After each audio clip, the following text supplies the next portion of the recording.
Body brand new. Okay. SkyDrive after umandar. Palit tayong panel. Palit tayo light, pundi, putok lahat ng ilaw. Yan o. Matutsok po yan mga sir. Sir, pakitest yung preno. Yan, meron na po tayong brake light. No? Ito yan. Okay. Pa-under po yung auto-shock yan. 14.4. After po natin mag-full-wave. Po. Testing na tayo. Okay. Baka mo lang muna, buddy. Saka to, baka mo to. Yan. Busina. Meron tayong busina. Palit tayo ng switch. Try switch. Off. Low beam. High beam. Okay, low beam, high beam. See tayo mga bossing.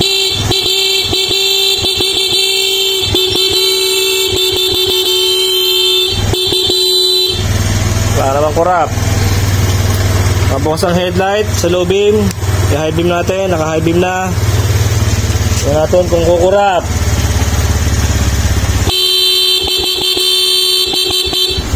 Ayaw kumurap. SkyDrive po, Suzuki. After ma-full wave. Idle po tayo. Ilan ang volt tayo. Bukas ang headlight. Wala pang mini driving light. Parang hindi nagbago. 14.4 pa din po. So, maliwanag sa maliwanag. Ito po ay ito pong nabot namin, no? Yan, golden relay. Ay, relay. Golden regulator. Yan ho yan. Yun. No? Surprise. Ito ang nagkakaproblema, no? 26 volts. 27? 27. Ako ba? 27. Papakita ko ba kayo sa video, sir? Hindi na. Hindi na nalalabas sa video yung may-ari.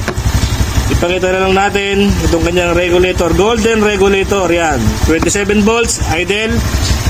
Battery niya, sayang. Wala pang 1 taon, sira. Bakit? Gawa nito. Okay. Kanina pa nakababad ang motor. Naka-LED headlight. Naka-dual. Naka-high beam. Ayun, no. Tumaas pa nga. 14.55. So, papaalam na ang lingkod nyo. At meron pa tayong ginagawang makina. At may nakabang pang R150. Okay na, boss? Okay na daw. Solid. So, shoutout. Shoutout kay Sir JP. Yan. Pinagawa yung makina niya. Top overhaul.